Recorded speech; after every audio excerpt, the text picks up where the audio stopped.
duplicar mi patrimonio prácticamente en 5 o 6 años. Lo que, si compro un activo y lo mantengo en el largo plazo, me lleva alrededor de 25 años duplicar mi patrimonio. Si lo compro, digamos, y lo mantengo, ¿no? A una tasa de un 3% anual, que es más o menos la inflación en dólares en el mundo, me llevaría unos 25 años duplicar mi patrimonio. Mientras que, si aprovecho una crisis, puedo hacer lo mismo en 5, 6 años, 7, 4, dependiendo del mercado y del tipo de activo. Eso quiere decir que me ahorra 20 años de espera, con lo cual el impacto que tiene en la rentabilidad aprovechar los ciclos inmobiliarios es muy fuerte. Vamos a la segunda. Adquisición de activos en distrés. ¿Qué significa esto? Adquirir activos, digamos, en una situación, digamos, de ejecución hipotecaria. Distrés es equivalente a default, a ejecución hipotecaria, o sea, cuando el vendedor o el propietario tiene un problema que tiene que desprenderse de ese activo por X razones. Divorcios, juicios, concursos, quiebras, bueno, caída de los mercados, etcétera, etcétera. Entonces, ¿qué me permite esto?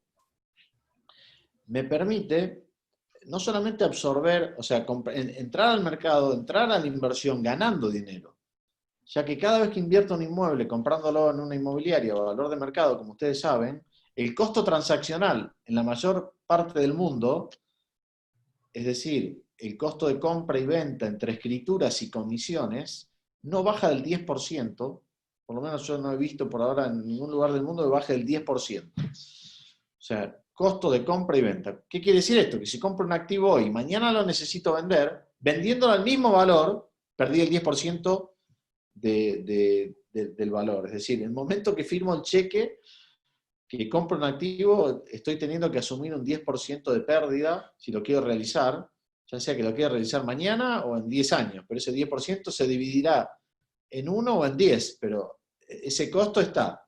Y generalmente los primeros años de rentabilidad que logro son para cubrir ese costo operacional. Entonces, es clave para nosotros comprar debajo del valor de mercado. Una de las grandes ventajas que hoy tiene el mercado inmobiliario todavía con respecto al financiero es que se puede comprar 20, 30% debajo de lo que hoy vale un activo. No solo que cayó y tal vez valía 100 y hoy vale 50, sino que hoy vale 50 y lo puedo comprar a 30, 35, 40, dependiendo de las habilidades y la gestión que pueda llevar adelante, ¿no? Ahora bien, esto únicamente se va a dar en mercados que han sufrido una crisis. Si no, no va a haber volumen para poder hacer escalable este tipo de operación. Entonces, el comprar debajo del valor de mercado me permite entrar ganando la inversión, inclusive, a diferencia como hablábamos de la inversión financiera, que tú puedes comprar un activo financiero, ya sea que tengas $1000 o 1000 millones, todo el mundo lo compra todos los días al valor que vale de mercado. No hay posibilidad de comprar debajo del valor del mercado. En la inversión inmobiliaria, afortunadamente, todavía se puede, y esto es una de las grandes ventajas de la inversión. Entonces, bueno, ¿cómo compro debajo del valor del mercado? Generalmente en bancos, en subastas y un poco en el tipo de situaciones que hablábamos antes. Y el tercer tema es la creación de valor en la gestión del activo. En los mercados desarrollados, generalmente, un activo rehabilitado y alquilado tiene un valor, pero ese mismo activo en el mismo momento, si está sin inquilino, principalmente los activos comerciales como oficinas, locales comerciales y demás, si está vacío y además requiere una rehabilitación, además del costo de rehabilitarlo, de quitarle el costo de rehabilitarlo, se le quita un descuento muy importante, porque hay que asumir más incertidumbre dado que no está en flujo, es decir, no está generando ingresos. Y generalmente un activo vale por los ingresos que genera de cara a los fondos y a los inversores. Por lo tanto, el adquirir activos que requieran gestión, ya sea adquirir un activo en subasta, rehabilitarlo, buscar al inquilino y demás, cada gestión que se hace va creando un valor agregado. Y por otro lado, es sumamente importante coordinar a todos los jugadores del sector inmobiliario, porque al final en una inversión inmobiliaria intervienen cerca de 10 jugadores, como lo ven en pantalla. Entonces, es sumamente importante. Cada uno de estos jugadores tiene sus propios intereses. Con lo cual, es sumamente importante que el inversor o el gestor de la inversión pueda, digamos, primero crear una red de proveedores competitivos, eficientes y alineados al propósito que tenemos como inversores. Y segundo, digamos, poder coordinar y negociar, obviamente, toda la prestación de servicio que sea acorde y competitiva, y obviamente si uno logra tener volumen, si ya es un fondo, obviamente esos costos se reducen y se genera una economía de escala muy importante. Entonces la gestión del activo también es sumamente importante para producir rentabilidad. Nosotros un activo inmobiliario lo vemos muy perecedero. Decimos que un activo inmobiliario, digamos, los ingresos de un activo inmobiliario son, digamos, perecen cada día, más que una fruta, que una verdura, ¿no? ¿Por qué? Porque cada inmueble que tenemos en cartera, que lo tenemos vacío, ya sea porque lo tengo previsto vender, reparar o alquilar, cada día que pasa estoy tirando, digamos, el dinero que no produjo ese día prácticamente a la basura. Es decir, el valor del inmueble y la tasa de oportunidad, el coste de oportunidad, me va a dar un coste diario de ese inmueble vacío. Entonces, es muy importante tenerlo presente cuando hablamos de inversión inmobiliaria, porque me encuentro muchísimas veces con inversores que compran los inmuebles, lo dejan allí vacío y piensan que están haciendo una muy buena inversión, una buena gestión. Y la verdad, el costo de tener un inmueble vacío es altísimo, altísimo.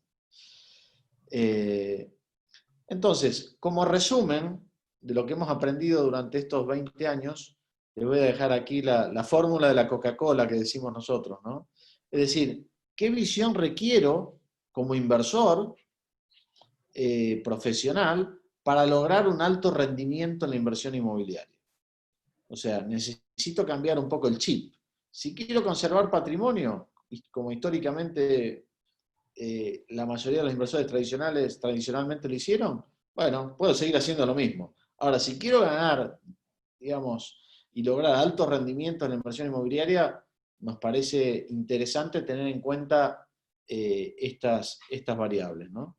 Es decir, no puedo mirar siempre el mismo mercado y tipo de activo. Tengo que tener una visión objetiva y mirar, digamos, distintos mercados y distintos segmentos de activos, ya sea residencial, comercial, oficinas, retail, industrial, hotelería, SUET, terrenos, y preguntarme, bueno, ¿en dónde puedo ganar más dinero, ¿no? Y al final las tres variables que hay que mirar son tres, y no mucho más. ¿Con qué descuento puedo comprar en este mercado, en este tipo de activo? ¿Qué tasa de apreciación espero que va a tener los siguientes años? ¿Y qué rendimiento por renta me va a dar ese activo? Son esas tres variables. El tema es, bueno, tener, digamos, un poco el equipo de research y el ojo afinado para poder detectar aquellos mercados que además de ser seguros, me puedan generar, digamos, esta mayor rentabilidad, ¿no? Por otro lado, en el negocio inmobiliario se habla mucho, habrán escuchado location, location, que es ubicación, ubicación, ubicación. Nosotros hablamos que para invertir, para vivir o para elegir un sitio para ir a vivir o para ir a trabajar, está perfecto ese concepto. Ahora, de cara a la inversión inmobiliaria, para nosotros la clave es el timing. Todos los inmuebles en todos los mercados, cada 20 o 25 años, tienen 5 o 6 años espectaculares. El tema es identificar cuáles son los años para cada tipo de activo. Pero que los mejores negocios se hacen solamente en las mejores ubicaciones, eso la verdad que para nosotros no es cierto, por lo menos en nuestra experiencia. Rentabilidad estimada versus valuación calificada. Muchas veces los inversores ni siquiera saben cuánto ganan anualmente en función a la apreciación o depreciación que tuvo el activo y los ingresos por renta. Entonces, para tomar decisiones es importante tener una evaluación calificada. Me encuentro con muchos inversores que le pregunto, ¿cuánto te rindió tu portafolio de inversión financiera? El 3,74. Claro, porque hay un profesional que se sienta, le fija la posición trimestralmente, semestral y anualmente y lo tienen clarísimo. Ahora, en su patrimonio inmobiliario es muy difícil que lo sepan, porque, bueno, muchas veces no le dan un seguimiento, no hay tanta expectativa de lograr altos retornos en este tipo de inversiones. Entonces lo dejan así como un bien de refugio, ¿no?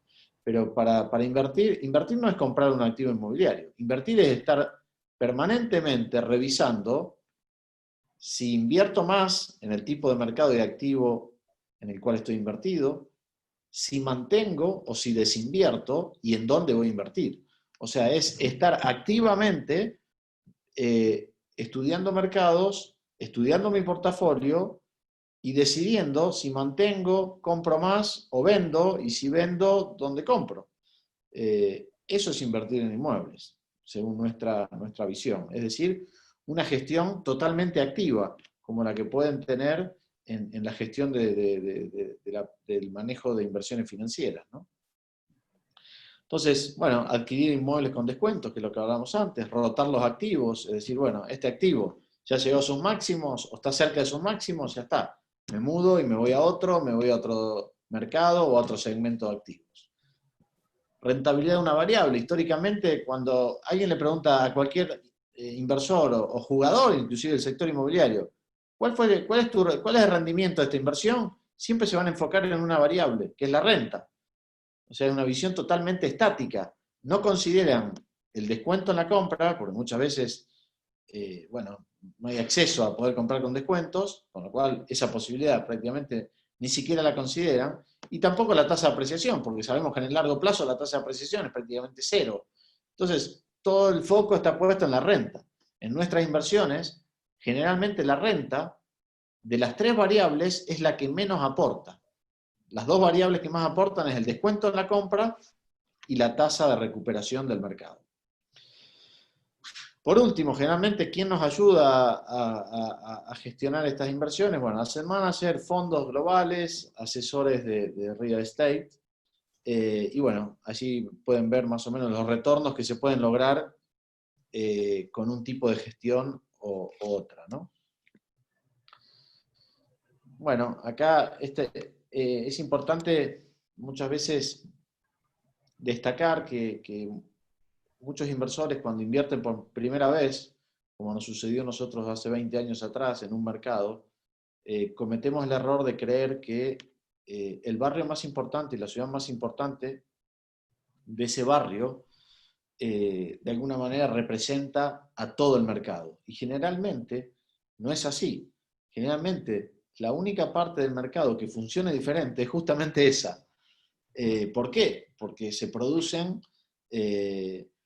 grandes inversiones de inversores extranjeros que vienen en busca de oportunidades cuando un mercado se cae, y esa parte pequeña del mercado es la que primero recupera y generalmente luego se infla y se generan burbujas, porque hay como una demanda de inmuebles artificial generada por la inversión extranjera, eh, que se refugia exclusivamente en esos lugares porque son los que les gustaría por ahí vivir, o son los que pasean, o son los que todo el mundo habla y demás. Pero muchas veces, lamentablemente, los inversores llegan bastante tarde a este tipo de activos, que la ventana es muy cortita y los descuentos generalmente no son tan grandes en este tipo de activos, en estas locaciones, con lo cual cometen el error de entrar tarde cuando ya es momento inclusive de salir de ese segmento del mercado. Por ejemplo, nosotros en 2014, en Miami, en Brickell, en Miami Beach, ya estábamos saliendo de todo lo que habíamos comprado en el año 2010, de todos los activos residenciales premium, porque ya habían recuperado prácticamente todo lo que habían perdido en la crisis. Y generalmente, recién ahí estaban llegando la mayoría de los inversores extranjeros a comprar ya un valor, digamos, ya muy alto. Pero bueno, lo que tienen los mercados es que cada tipo de activo, en el mismo, digamos, en el mismo momento, un mercado genera que algunos activos, digamos, todavía tengan mucho recorrido de suba, otros a lo mejor ya estén amesetados, y otros que por ahí siguen bajando o empiezan a bajar. Entonces, eso es lo interesante de los mercados inmobiliarios, ¿no? Y de los segmentos en cada mercado. Por ejemplo, en ese entonces, en el 2014, el segmento residencial clase media de Estados Unidos recién tocaba fondo, cuando el premium ya había recuperado todo lo perdido. Entonces, ahí era el momento de entrar a ese segmento y bueno, también afortunadamente acertamos y nos fue muy bien. Entonces, es importante cuando uno mira un mercado, eh, mirarlo en su totalidad y no solamente en el lugar más conocido de ese país, ¿no? Y ustedes lo deben vivir en sus mercados. En Argentina pasa lo mismo. En la crisis del 2001, ya en el 2004, 3 años después, todos los principales barrios de Buenos Aires, Belgrano, Palermo, Recoleta, Barrio Norte, Puerto Madero, ya habían recuperado sus valores. Y en ese mismo año recién, en el interior, en el Gran Buenos Aires, recién tocaban fondo el resto de los inmuebles. Porque claro, la recuperación de ese mercado premium viene impulsada por el extranjero o por la gente de dinero. En cambio, para que se recupere todo el resto del mercado, necesita terminarse de estabilizar la economía, empezar a recuperar y que la gente pueda volver a comprar y ahorrar o acceder al préstamo en el caso de los países desarrollados. Entonces, la verdad que la dinámica es bien diferente. Algunas recomendaciones rápidas. ¿Es negocio comprar en preconstrucción? Generalmente asociamos que la preconstrucción me permite ganar dinero porque entro con un descuento. Y no siempre es así. Fijémonos, por ejemplo, a lo que pasa en Brickell. Se sigue vendiendo, intentando vender en preconstrucción a $5.000 el metro, cuando el producto recién terminado vale 3.000, por el exceso de oferta que hay. Entonces, y esto, bueno, creo que en muchos países y en muchos momentos pasan por esto. Entonces, el mito de que comprar en preconstrucción siempre representa comprar debajo del valor de mercado o tener un potencial, no siempre es así. Y esto es importante saberlo. Comprar un inmueble premium siempre me asegura ganar dinero y tener rentabilidad y que no pierda valor. No, tampoco.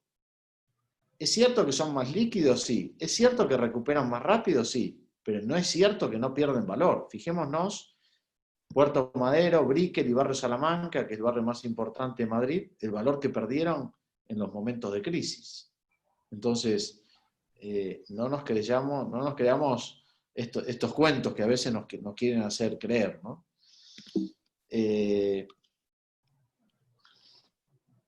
Nosotros, alguna recomendación cuando analizamos algún mercado. Es interesante esto para hacer una revisión rápida. Obviamente, ojalá fuera tan simple el análisis, ¿no? Pero alguna recomendación rápida cuando ustedes llegan a un mercado, pregúntense, bueno, ¿cuál es el valor de una propiedad clase media en este país? Y bueno, ¿a cuánto se alquila y cuántos gastos tiene de comisiones, de esto, de lo otro? Y demás, y qué rentabilidad neta me deja este inmueble, ¿ok? Neta de todos los gastos, porque generalmente en el sector inmobiliario se habla de rentabilidad, pero bruta. De la bruta a la neta, en nuestra experiencia en general, tenés que quitarle entre un 40 y un 50%, entre gastos del administrador, gastos de la comisión inmobiliaria, vacancia, porque el inmueble es imposible que esté siempre ocupado. Entonces, sí, hay un momento en una proyección profesional, se estima, dependiendo del mercado, el tipo de activo, entre un 7 y un 15% de vacancia. Seguros, algún fee, digamos, de reserva para el día que se va el inquilino, tener que pintarlo, una lavada de cara, digamos, eso también existe, con lo cual a eso nos referimos a rentabilidad neta. Ahí Milton me estuvo colaborando un poco, hicimos un poco de números, más o menos dijimos que estaba entre 2, 2,5, más o menos en Bolivia. Hoy en España está alrededor del 5%, en Estados Unidos el 6%. Entonces, lo comparo con la inflación, perdón, con el costo de financiamiento, que de hecho el de Estados Unidos bajó, nos falta actualizarlo, está por debajo del 3 hoy, y el de España, bueno, un poco debajo del 2. Pero como verán, estamos entre 2 y 3% arriba, mientras que con el costo financiero en Bolivia estaría 6 puntos abajo. Y después Mira, también se hace esta comparación con respecto... una aclaración Perdón, que generalmente pasa, que pensamos que la renta neta es simplemente lo que le cobramos a la persona que nos alquila el inmueble, menos en Bolivia, no sé, impuesto a las ganancias, que podamos descontar una parte en gasto y el IVA al 100%, pero hay otros costos asociados, ¿no? Reparación, vacancias, y en este momento los alquileres han bajado 30%, ¿no? Y los bienes solamente han bajado 10-15%. Entonces, esto hace que esta relación se vuelva mucho más grave o ácida para Bolivia, ¿no? Claro. Gracias, Milton. Y luego también compararlo un poco con inflación, a ver cómo dan los números. Siempre que dé algo positivo, bueno, ya empieza a resultar un poco interesante. Pero bueno, acá una comparación, más que los números de cada país, era para que ustedes tengan, digamos, esta visión y puedan hacer este ejercicio rápido cuando evalúan un mercado, ¿no? Bueno, ahora sí ya entramos un poco en los mercados. Siempre me gusta poner este gráfico porque este gráfico representa la inversión de los 200 fondos globales más importantes del mundo, donde invierten su dinero. Y como ven, Europa y Estados Unidos se llevan casi el 83%. Eh, y lamentablemente a Latinoamérica nos llega muy poco, ¿no? Tan solo el 0,84. Y de ese 0,84 llegan inversiones algo a México, Sao Paulo, algo a Chile, Perú, Colombia y no mucho más, no mucho más. Lamentablemente Argentina, Bolivia, bueno, Paraguay, un montón de países, Uruguay y demás, no invierten estos fondos, ¿no? Y uno se pregunta, ¿y por qué? ¿No? Y bueno, estos fondos buscan, obviamente, rentabilidades de largo plazo, acceso a financiamiento eh, razonable, un marco institucional y una seguridad jurídica importante, o sea, que sean países transparentes, que no haya corrupción, que haya previsibilidad con respecto a las variables macroeconómicas y demás. Y bueno, esto un poco demuestra el filtro que hacen y el poco dinero que nos llega a Latinoamérica. Por eso, cuando nada, me invitan a dar estas charlas, me gusta poner este gráfico porque muchas veces los inversores latinoamericanos están concentrados muy fuerte en su país, y sé que es más fácil invertir en su país, en lo que uno conoce y demás, porque invertir afuera, créanme que requiere un esfuerzo grande. De hecho, nosotros que nos dedicamos profesionalmente a esto y tenemos un equipo importante, nos lleva alrededor de 2 años entrar a un mercado una vez que hemos decidido entrar, empezar a operar, porque bueno, requiere crear estructura, crear equipos, conocer los mercados, conocer a los jugadores, elegir a los partners adecuados, conocer a las instituciones financieras, conocer cómo se regula la ley de subastas. O sea, la verdad que es un trabajo muy arduo, pero bueno, lo cierto es que es importante la diversificación siempre del portafolio de inversión y creo que este mensaje, digamos, si los 200 fondos más grandes del mundo, que son supuestamente los más inteligentes y los más rentables en el sector del real estate, hacen esto, bueno, creo que algo podemos aprender de ellos, ¿no?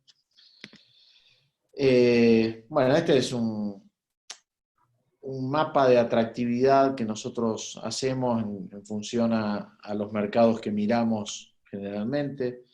Como vemos, Latinoamérica complicada, ajustando, ya les hablaré un poco más en detalle. Estados Unidos, bien, ya no es el grado de atractividad que tenía hace 4 o 5 años.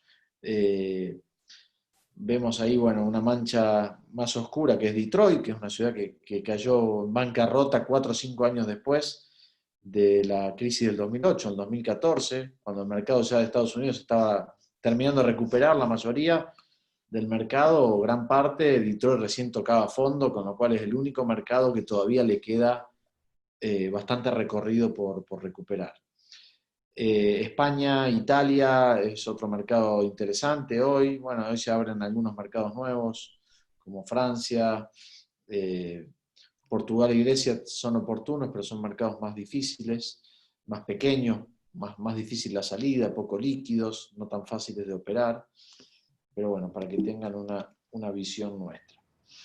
Esto es para que vean durante el segundo trimestre del 2020, que es la última imagen, pero ya venía una tendencia desde el año pasado. ¿dónde va el flujo de fondos? O sea, ¿desde dónde y hacia dónde, ¿no? Como ven, la mayoría de los grandes fondos y las grandes operaciones van desde Estados Unidos, o sea, los flujos salen de Estados Unidos y van a Europa. Bueno, obviamente, principalmente a París, o sea, a Francia, Reino Unido y Alemania, que son las tres economías más importantes, y ya luego empiezan a aparecer otros países como bueno, Holanda, eh, España, etcétera, ¿no? Esta gráfica, como decía Milton también, es importante de ver cómo se amplió la brecha de rendimiento relativo de un inmueble, que hoy está en torno al 4%, versus un bono, que hoy un bono en Tesoro de Estados Unidos 10 años está a 0,50. Entonces, son 8 veces más el rendimiento de un inmueble, de la renta de un inmueble, solamente la renta está considerada acá, versus la renta fija, ¿no? Que es el activo equivalente o de menor riesgo en el sector financiero, el cual siempre se compara.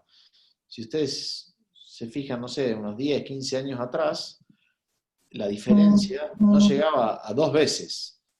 En la mayoría de estos últimos 30 años, nunca o transitoriamente llegó a duplicarse el rendimiento. Y hoy es 8 veces mayor. Con lo cual, el exceso de liquidez que hoy está habiendo en el mundo está empezando a canalizarse mucho en real estate, ¿no? Estos son los rendimientos globales, que como ven las curvas empezaron a subir un poco después de la crisis,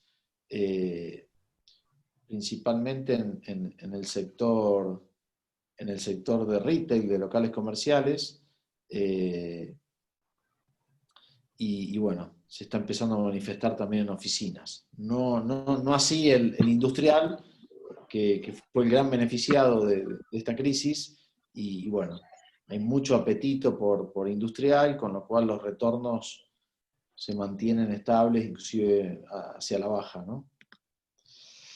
Bueno, les hablo un poquito de Latinoamérica. En el último informe que hizo la Universidad de Di Tella, que hace semestralmente, que se entregó en marzo, de toda Latinoamérica, de la evolución de precios, ya se veía, digamos, esta tendencia de ajuste y corrección que se viene dando ya hace cerca de 2 o 3 años, cada mercado con distintos grados de ajustes, algunos 1, 2, 3, 5, 10, 13, pero bueno, los que más ajustaron es México 13%, Sao Paulo el 12,7%, Santiago de Chile 12%, Bogotá 12%. Esto fue solamente, digamos, en promedio fue el 5,5% en un semestre. Si nos analizamos, estamos hablando de un 10%, que es una barbaridad para lo que es real estate, ¿no? Pero bueno, como ustedes saben, Latinoamérica se vio muy beneficiada hace varios años con la suba de los commodities y demás. Cuando los países desarrollados habían sufrido fuerte la crisis del 2008, salieron bastante bien parados, había un viento de cola en países emergentes y Latinoamérica, llegando en el 2014-15 a valer mucho más un activo inmobiliario. En 2010, 11, 12 valía más un activo inmobiliario en Latinoamérica que, que en Estados Unidos o en Europa, ¿no? Que siempre fue a la inversa. Y bueno, ahora nuevamente un poco se están acomodando esos números, corrigiendo, basado en la caída de precios commodities, fuga de capitales, mucho más en esta crisis, que siempre ante una crisis todo el mundo se refugia en los países desarrollados y demás. Bueno, obviamente enfrentando los meses críticos de la pandemia, con devaluaciones importantes en mercados importantes como Brasil, Argentina, México, Colombia, con lo cual el pronóstico para Latinoamérica para los próximos años nuestro es que continúe, digamos, en ajuste, ¿no? En corrección de precio inmobiliario.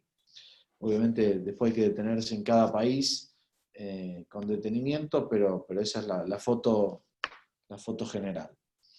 España, bueno, España hoy está atravesando, digamos, un momento de las tasas más bajas de la historia, el Euribor, que es el índice que se aplica a las tasas de interés, está 0,40 negativo.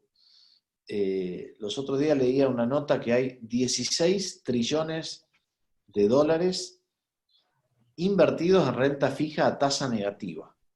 16 trillones de dólares. Tremendo. Búsquenlo en Google, está la noticia, ponen 16 trillones de dólares, renta fija, tasa negativa, y les va a aparecer la noticia. Entonces, hoy el apetito por real estate empieza a tomar un protagonismo muy importante. Pasa siempre lo mismo, cuando estamos en un mundo de bajas tasas, real estate, toda la gente del sector financiero empieza a sustituir su inversión financiera por real estate. Y cuando las tasas suben, bueno, la gente empieza a vender real estate para irse a bonos que son más líquidos. Pero bueno, por lo pronto y por lo previsto, por la mayoría de los bancos centrales y demás, de los países desarrollados, se prevé en un mediano y largo plazo tasas muy bajas, cercanas a cero o debajo de cero, negativas, ¿no? La mayoría de la gente, economistas inclusive y demás, pronostican como mínimo 5 años, y algunos se atreven a hablar de 10 años y más también.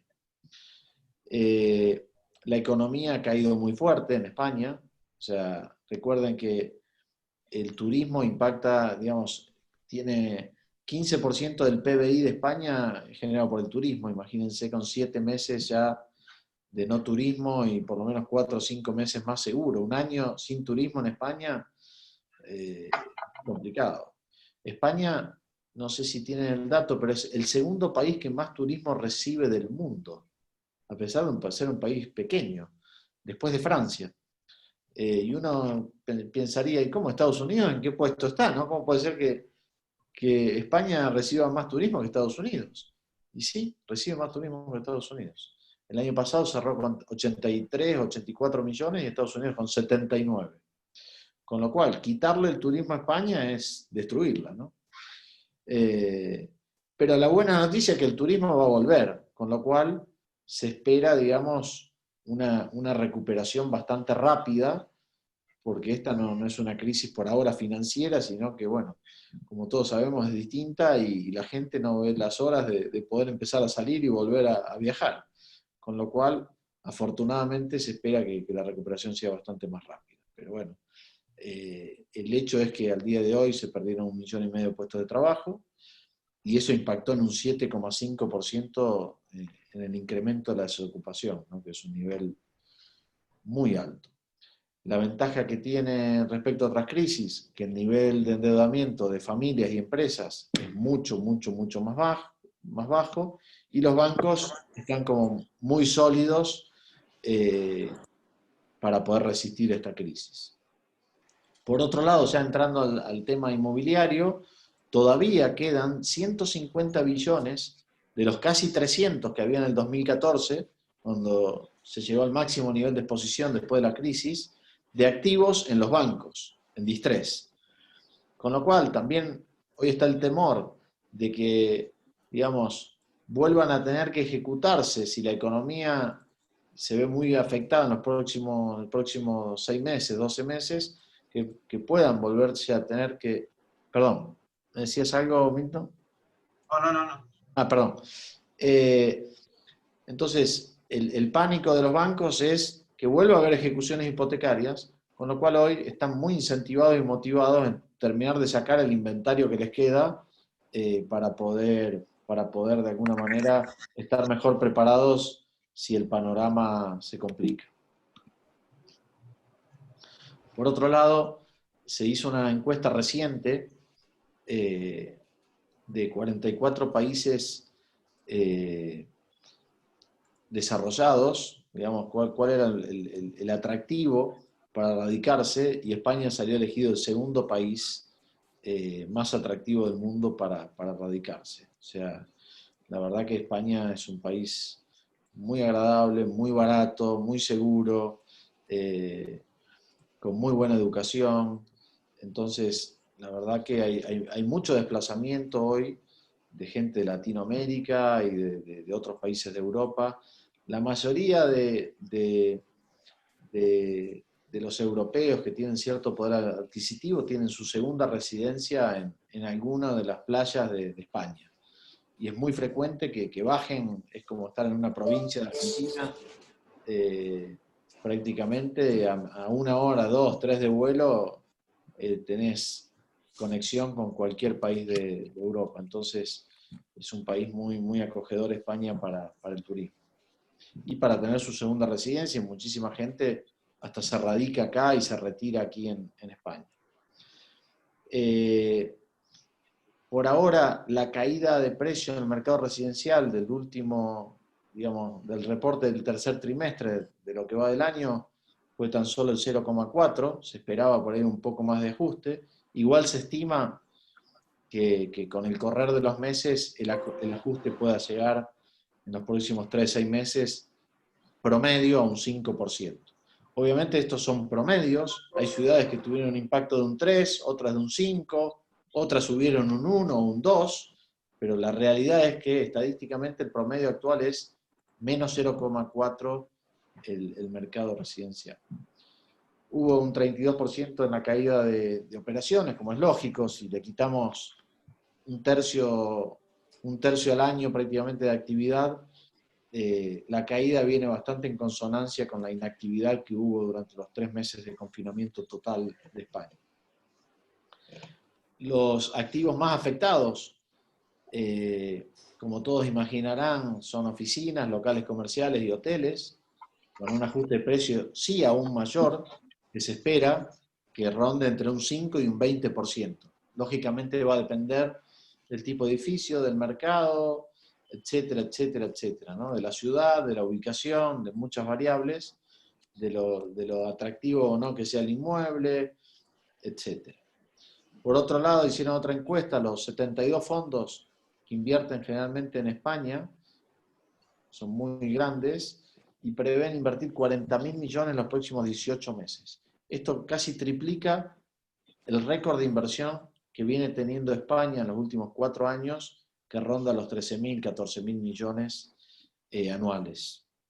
Con lo cual, hay mucho apetito hoy de invertir en España, porque es uno de los únicos mercados desarrollados, o sea, primero que es el que más sufrió, segundo es el que todavía más oportunidades quedaban, con lo cual claramente lo convierte como uno de los mercados más atractivos de cara a comprar oportunidades. Por otro lado, como decíamos, las bajas tasas de interés, la escasez de activos alternativos con alta rentabilidad, el exceso de liquidez, hace que obviamente el mercado se vuelva muy atractivo. Damos vuelta a la página, pasamos a Estados Unidos. Estados Unidos también tuvo una baja de interés de préstamos hipotecarios al inicio del año muy fuerte, casi un 30%, o sea, un préstamo que generalmente estaba en tasas del 3,75, 4%, bajó al 2,75. Eso generó una fuerte demanda, acceso a muchas familias que no podían acceder, acceso a familias a comprar una casa más grande y vender su casa más pequeña, con lo cual Estados Unidos es un mercado bastante ya estabilizado, que no había grandes oportunidades, que en muchos segmentos de activos ya estaban en sus máximos históricos, y esto, digamos, perforó el techo y la verdad que sigue subiendo. Yo creo que fue el gran beneficiado desde el COVID, fue el mercado residencial de Estados Unidos. O sea, los precios y la actividad están más fuerte que nunca, más fuerte que nunca. Lo que hablábamos antes, la baja del bono también incentivó a inversores que buscan renta a moverse a activos inmobiliarios. Como les decía, en febrero fue el mes de los últimos 13 años de mayor actividad, y en agosto se vuelve a romper un récord, siendo el mes de los últimos 14 años de mayor actividad. O sea, tenemos el pre, rompimos récord en el pre y en el post. Solicitud de hipotecas creció un 22%, refinanciamiento más del 100%. Refinanciamiento es cuando yo tengo un inmueble y ahora, como tengo mejores condiciones de préstamo, voy y pido que me hagan un nuevo préstamo a tasas más convenientes. Con lo cual eso me genera un ahorro importante en el valor cuota de la vivienda, ¿no? Que me permite ahorrar o invertir en otras cosas. Como hablábamos, el stock es muy, muy bajo de viviendas, lo comentaba también Milton al inicio.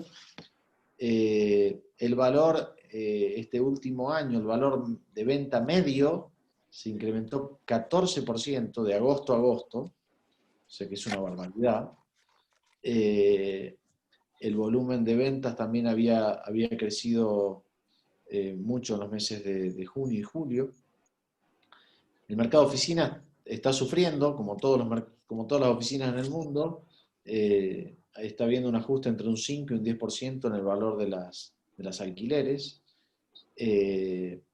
Se prevé un incremento entre un 5 y un 10% de trabajo home office en Estados Unidos. Y bueno, también se hizo una encuesta a los grandes fondos y prevén invertir 300.000 millones en los próximos meses. Entonces, claramente vemos una ventana de oportunidad para entrar en estos mercados desarrollados, por lo que decíamos antes, las bajas tasas de interés. Al final estos mercados se mueven por las tasas que le dan acceso a las familias a comprar o no, y a su vez hacen más rentable o no la inversión inmobiliaria, que generalmente siempre apalancada, es tomando préstamos del 50, 60, 70%, hasta el 90% toman de préstamos los grandes fondos. Con lo cual, cuando se abarata el costo del dinero, lógicamente los retornos crecen. Vemos una sustitución de la inversión financiera hacia la inmobiliaria, como hablábamos antes, rendimientos relativos muy convenientes y un mayor poder de negociación para adquirir activos en distrés, en bancos, principalmente en España y en Italia. Blackstone, que es el fondo número 1 del mundo de inversiones en real estate, en plena pandemia, como ven, en abril, levantaba el fondo más grande de la historia para invertir en Europa por 9.800 millones. Para que se den una idea, Blackstone gestiona 150 billones y en los últimos 3, 4 años en España ha colocado 30 billones, o sea, el 20 y pico % de su portafolio lo ha colocado todo en España, siendo que España a nivel global representa el 1% de lo que reciben, digamos, de lo que invierten estos 200 grandes fondos, ¿no? Entonces, la verdad que Blackstone un poco es la guía, ¿no? O sea, son un ejemplo de lo que es aprovechar los ciclos y los mercados de estrés. Entonces, y claramente lo manifiestan con sus movimientos y sus resultados. Bueno, con esto más o menos damos por finalizado. Les comento brevemente y pasamos a preguntas lo que hacemos desde IMSA. Nosotros tenemos una metodología de inversión que primero está orientada a estudiar los ciclos, luego, como hablábamos, una vez analizados los ciclos, a comprar activos en subasta y en bancos con fuertes descuentos y agregarles valor en la gestión. Y luego, desde la tenencia, digamos, durante el periodo de tenencia, desde que se adquiere hasta que se vende el activo, buscar la máxima eficiencia a nivel operativo, ¿no? Un poco las ventajas de nuestro modelo de inversión es darle acceso a inversores a una, digamos, a una inversión global, aprovechando los ciclos de los mercados. También ofrecerles una visión objetiva, es decir, analizamos todos los segmentos en los distintos mercados y elegimos lo que en cada momento entendamos que son los más atractivos y acorde al perfil de riesgo del inversor. Desarrollamos productos y programas de inversión a medida, de acuerdo al perfil del inversor. Cada inversor tiene distintas preferencias, objetivos y demás, y obviamente los programas están construidos a partir de entender las necesidades y el perfil y las preferencias y objetivos de cada inversor. Llevamos adelante la estrategia de distrés que comentábamos antes, adquiriendo activos por debajo del valor de mercado en bancos y subastas. Generamos valor agregado en toda la gestión del activo, que hablábamos antes. A su vez, le damos la posibilidad a que cada inversor sea el único dueño del 100% de los activos y del portafolio que elige invertir. Es decir, no es que un inversor pone el dinero en un fondo y pierde control y autonomía, sino que al contrario, el inversor siempre tiene el control y la autonomía para entrar, salir y decidir lo que quiere hacer con su inversión. O sea, es como la gran diferencia de nuestro servicio con respecto a los grandes fondos, que al final el servicio o la gestión profesional es bastante parecida, es que le damos autonomía para que cada inversor siga teniendo su propio ladrillo, ¿no? Y no una cuota aparte de un fondo de inversión. Por otro lado, nuestro beneficio está alineado a los intereses del inversor, ya que ganamos a partir de lograr el éxito, que para nosotros el éxito es la tasa de rentabilidad mínima que fijamos en cada inversión. Perdón que se escucha como, no sé si por ahí hay algún micrófono activado y... En un minuto damos espacio a preguntas. Por favor, pongan en mute los micrófonos. Perfecto. Entonces, bueno, nuestro track record es 14% anual, es decir, nuestra experiencia en los últimos 15 años, que empezamos a llevarlo ya en forma prolija, dado que los primeros 5 años, únicamente gestionábamos inversiones para nuestro propio grupo familiar y de amigos, y llevamos, bueno, 14% anual sin apalancamiento, que para una inversión inmobiliaria, como ustedes sabrán, es un retorno interesante. Este gráfico muestra un poco el objetivo que nos ponemos desde IMSA para cada perfil de inversor, de lograr como mínimo un retorno de un 8, un 10 y un 12, dependiendo del perfil de riesgo, y el impacto que eso tendría en el largo plazo, en 30 años, cuánto nos permitiría multiplicar nuestro capital inicial, llamémoslo 1, que como ven, en el caso de una inversión tradicional, poniéndole la tasa de apreciación histórica, me permitiría multiplicar por un poco más de 3, y bueno, así están los distintos múltiplos que tendría, digamos, nuestros retornos mínimos deseados para nuestros inversores. Bueno, con esto me parece que era la última. Ahora sí, muchas gracias. Espero, bueno, que haber sido claros y sí quedamos abiertos a preguntas, las preguntas que gusten. No sé si se ve bien ahí, Milton. Perfecto. Hay una pregunta que está en el chat de Boris Orellana. Dice, aprovechando esta situación de crisis, ¿cuáles son los métodos de valoración que utilizan y cuál es la proyección de retorno en el caso de invertir en Estados Unidos? Bueno, nosotros generalmente los métodos de valoración que utilizamos siempre son sobre ventas realizadas. Es decir, nunca nos guiamos sobre los valores de los inmuebles que están activos a la venta, o sea, que están listados, le llamamos, o publicados, porque suelen tener distorsiones, a veces con mayor o menor medida, dependiendo del tipo de activo y demás, pero para nosotros siempre el método de evaluación está considerado en los últimos meses de venta. Generalmente miramos 6 meses, en este caso actualmente estamos contemplando 3 meses, y si con 3 meses no tenemos una muestra significativa, ampliamos a 4, a 5, a 6, hasta tener una muestra significativa, ¿no? Y de cara a los retornos, bueno, depende mucho, como hablábamos, el tipo de activo, el mercado y demás. Pero la verdad que los retornos en el mercado residencial de Estados Unidos están estables, y con tendencia a la baja, porque hay tanto apetito de inversión con bajo inventario, con lo cual obviamente eso hace que los precios sigan subiendo, los valores de alquileres no creemos que suban, porque, bueno, también la economía ha sufrido, con lo cual los vamos a ver bastante estables en los próximos meses a los valores de renta, con lo cual si el precio sube, la renta se mantiene constante, la tendencia que vemos en Estados Unidos es que los rendimientos por alquiler vayan a la baja, ¿no?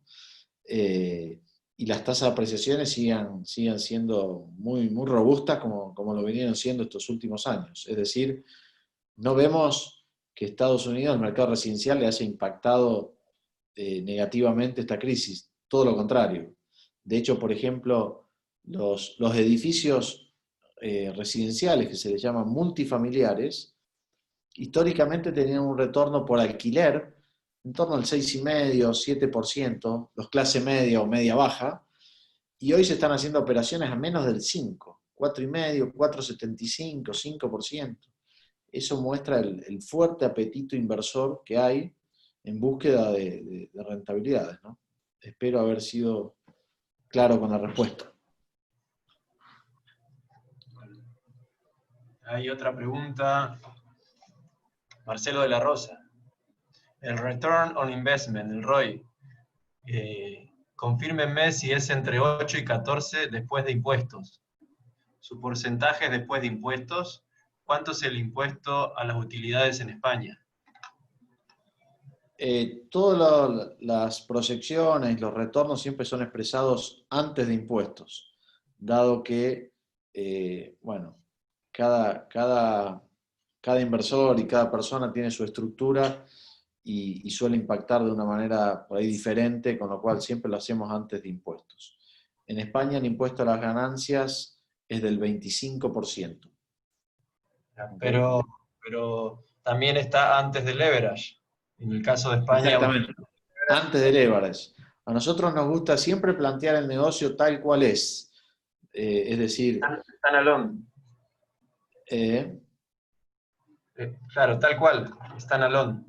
Exactamente, porque, y esto es una muy buena pregunta porque nos permite aclarar, y cuando ustedes comparen con fondos de real estate, generalmente un fondo de real estate siempre se apalanca como mínimo 60%, y muchos de ellos hasta el 90%, con lo cual siempre después está el riesgo que ante una corrección de precios sea más grande la deuda que el valor del activo, como ha pasado muchas veces, y que los inversores pierdan el 100% del capital. De hecho, recientemente ha habido un hecho de un fondo que se llama Prodigy, que ha pasado eso. Se ha fondeado con inversores con el 10%, 15%, el 90, 85, 90 lo pusieron los bancos, el activo bajó, las proyecciones fueron un poco optimistas, el activo bajó y los inversores perdieron el 100% de capital. O sea, ni siquiera es una discusión de decir, bueno, en vez del 8 me dio el 6 o el 5 o el 4. Perdés el capital completo si te apalancás mucho y el mercado corrige. Ese es el gran problema del apalancamiento cuando entras ya en un mercado maduro que está en un valor estable. Digo, el apalancamiento es saludable mientras sea prudente, no más de un 50, 60, y cuando el mercado tiene mucho por recuperar. Ahí es saludable y hasta es muy eficiente, porque te permite ganar mucho dinero. Por ejemplo, hoy, invertir con apalancamiento un 50-60% en España, de una rentabilidad que podemos lograr de 10-12% sin apalancamiento, te la duplica automáticamente, porque el costo de financiamiento acá es casi cero. Entonces, muy buena la pregunta porque nos permitió aclarar que es sin apalancamiento y después cada inversor puede elegir apalancarse o no en la medida que él quiera. Eso es, digamos, le damos la libertad a cada inversor y obviamente lo ayudamos en la gestión. Pero siempre las proyecciones y todos nuestros track records serán sin apalancamiento. De todos modos, con un pequeño leverage de 30%, ya se recuperarían los impuestos, y en ese caso podríamos tener una rentabilidad alrededor de 14%. Y sería bien conservador, ¿no? Apalancarse solamente 30%. Exactamente. Después también hay estructuras que permiten hacer eficiente la parte fiscal y optimizar bastantes impuestos, ¿no? O sea, hay distintos tipos de estructuras que se pueden ver en detalle, pero generalmente permiten bajar cerca del 50% del impuesto. Bueno, otra pregunta de Boris. ¿Cuál sería la relación impositiva, es decir, costo-beneficio al momento de invertir en compra de inmuebles y alquilarlos mientras se valorizan? Gracias. Bueno, un poco estábamos hablando, ¿no?, del tema impositivo. Sí, generalmente con las depreciaciones que existen en cada mercado y demás, eh, cuando el inmueble, durante el periodo que el inmueble está alquilado, prácticamente el impuesto a las ganancias se neutraliza, es decir, no hay prácticamente impacto. Cuando sí se produce el impacto es a la salida de la inversión al momento de la venta, ¿no? Con la apreciación que ha tenido el activo. Está bien. De todos modos, aclarar que IMSA ofrece ese servicio, aparte de la administración del producto, la administración de la cuenta, ¿no? Ahí puede optar cada cliente si lo maneja con su propio buró, con su propio contador, o si se lo maneja IMSA, ¿no? Sí, generalmente siempre ponemos a disposición nuestros especialistas para trabajar con los asesores particulares de cada inversor y llegar al mejor esquema, digamos, en forma conjunta, ¿no? Ahí. Acá están mandando al chat algún tímido. ¿Qué nos conviene? O sea, España, Estados Unidos, ¿cuáles son las diferencias entre uno y otro? ¿Cuál me conviene?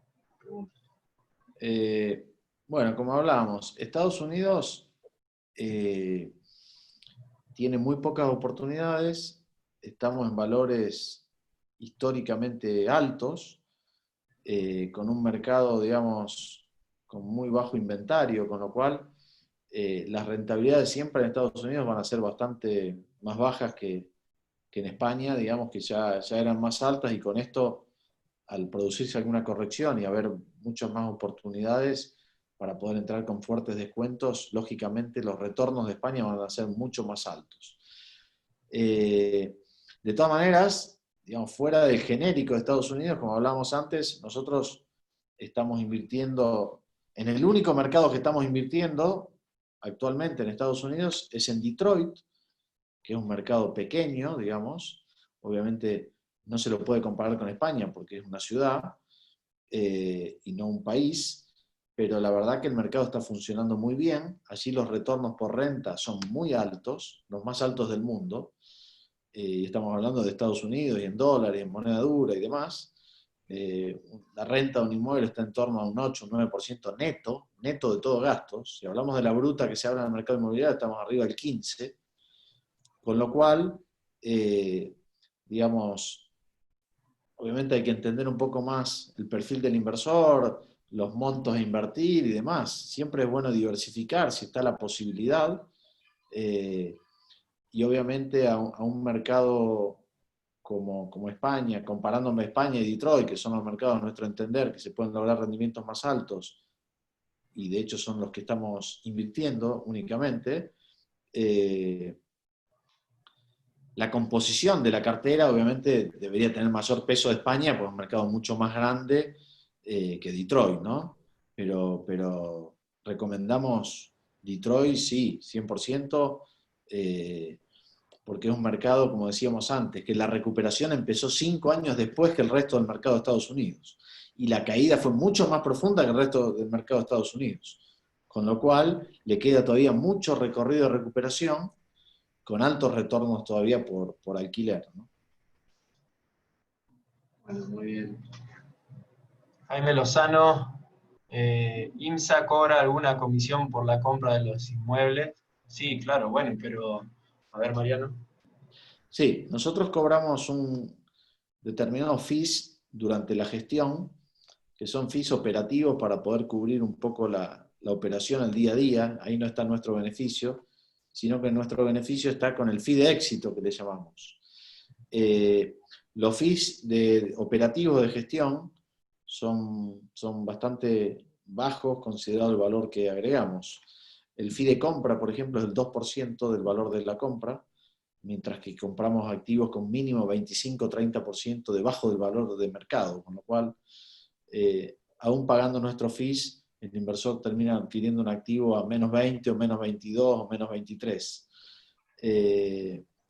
Eso por el lado de la compra. Luego tenemos un fee durante el periodo de tenencia del activo, desde el momento que se compra hasta que se vende, que es de un 1% anual por toda la gestión, reparaciones, gestión, manejo de inquilinos, toda la operación.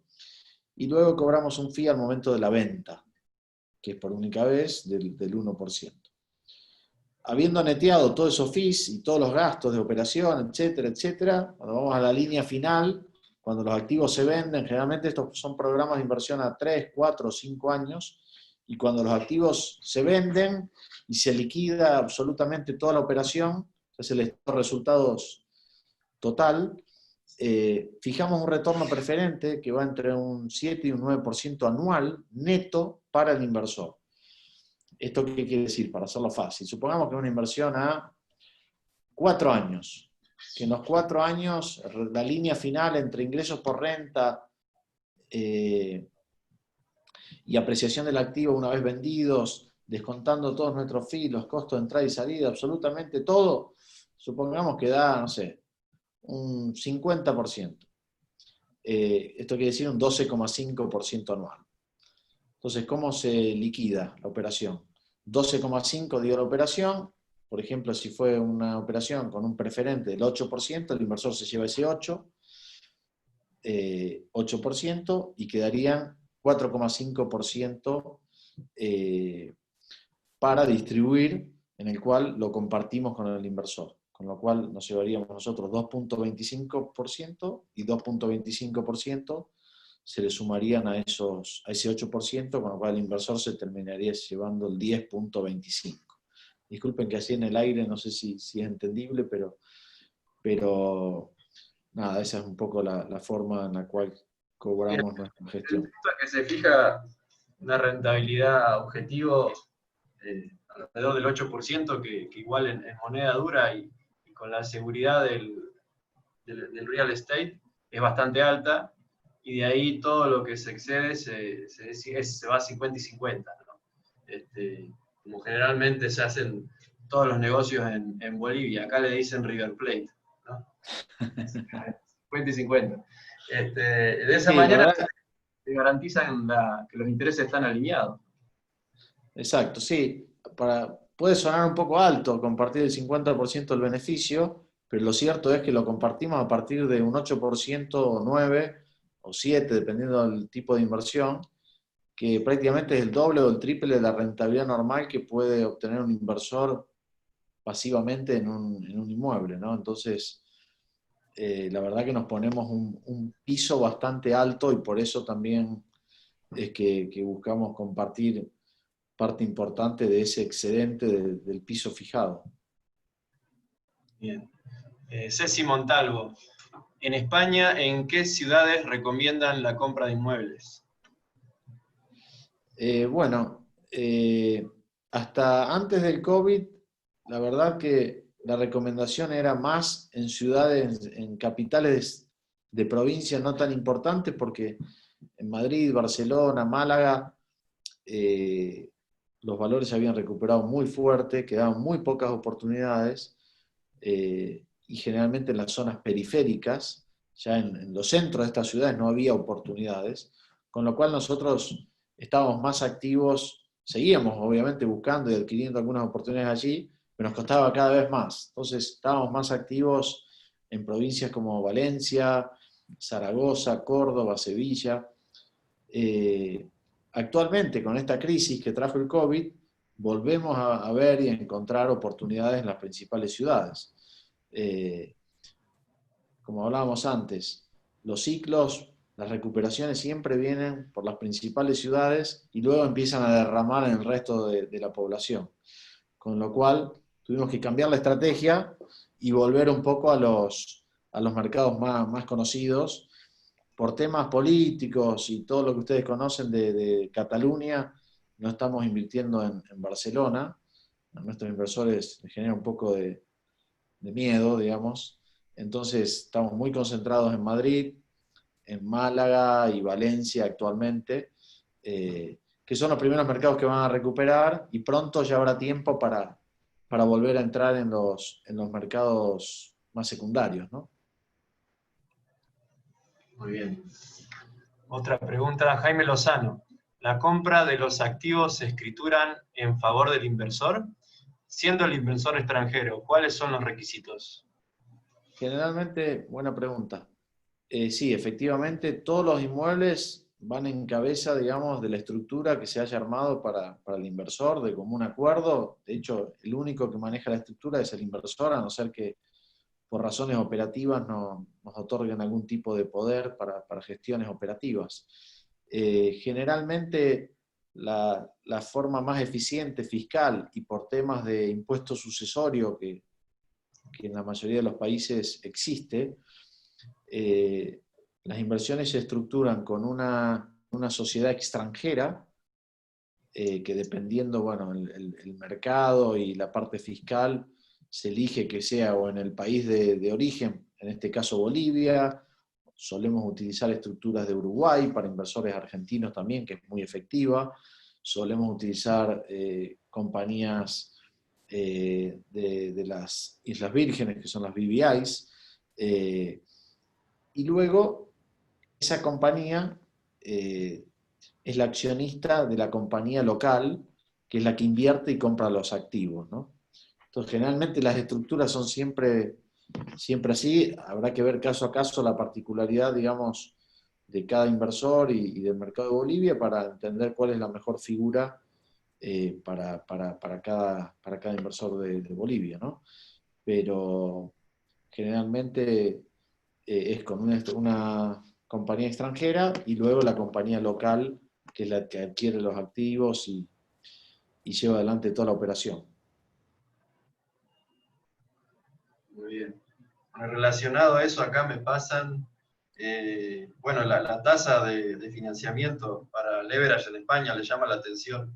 Si puedo acceder como extranjero a esa tasa tan baja, creo que Sí, decía 1,75, ¿no? 2%. esa, la tasa expresada en la presentación es la tasa típica para un residente local, ya sea de Estados Unidos o de España. Generalmente las tasas para inversores extranjeros suelen ser un poquito más altas, pero no mucho, y va a depender de quién es el inversor, en qué tipo de activo se va a invertir, el monto de la operación, etcétera, etcétera, pero puede rondar entre un 2 y un 2,5%. Digamos, ese va a ser un poco el rango de costo financiero para un inversor extranjero. Pero sí, presentando documentación y demostrando que solidez y capacidad de generar ingresos y demás, es factible comprar con financiamiento, siendo extranjero, ¿no? Pero ya lo digo porque yo hice el ejercicio, ¿no? Compensa porque la tasa de impuesto a las ganancias es mucho menor para extranjeros, porque no se hace uso de los servicios públicos como extranjero. Si uno trabaja como profesional, dependiente o independiente en España, con una remuneración bastante buena y a su vez hace este tipo de inversiones, termina pagando arriba del 40-45, arriba del 50%. Hice el ejercicio hace un año, ¿no? En Exacto, cambio, como extranjero uno paga la mitad, 25%. Entonces ahí compensa con creces el hecho de pagar medio punto de tasa adicional. exactamente. Bueno, ¿alguna otra pregunta?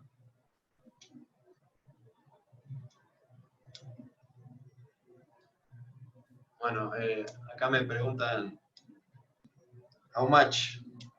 ¿Cuánto es el mínimo? ¿Y qué estructuras se podrían hacer? Depende del monto, ¿no?